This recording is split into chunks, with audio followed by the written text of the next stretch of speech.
Eto, papakita ko sa inyo yung pinagkaiba. Hindi mo siya, sa unang tingin, hindi mo siya, mapagkakamalang fake. Ayun. Okay. Pakita muna natin yung, legit na 1K. Ayan. Yung legit na 1K, pag tinilt nyo siyang ganyan, ayan. May nagre-reflect na ilaw. Tapos, may dot na apat. Apat ba to? 5. Yan. Basta may dot siya dapat dyan. Tapos, ayan. Yung seal. Yung seal ng pera. Ayan ha. Tapos, ayan. Hindi siya mukhang plastic cover na pinlansya na manipis. Ayan. Ganito yung legit na 1K natin ha. Tapos, yung fake, eto siya. Ayan. Siguro ayan. Sa unang tingin, syempre, pagka hindi mo mapapansin, lalo na pag magmamadali ka na eh.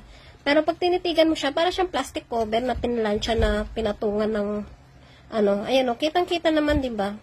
Tapos, yung 1,000 niya dito, pag tinilit mo, hindi nailaw. Dalawang, lang siya. Ayan dalawang guhit na sinadya ata. Ayan na, ayan na siya. Hindi siya nagtitilt. Tapos, wala siya yung dito, dot. Wala siyang dot. Tapos, ibang-iba yung itsura ng seal. Kesa dito, sa original ha.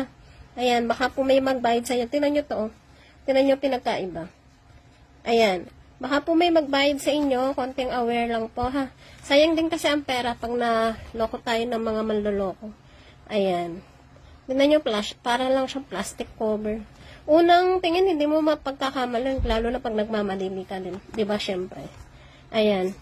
Info ko lang po kayo ha. Ayan. Ganito po yung original ha.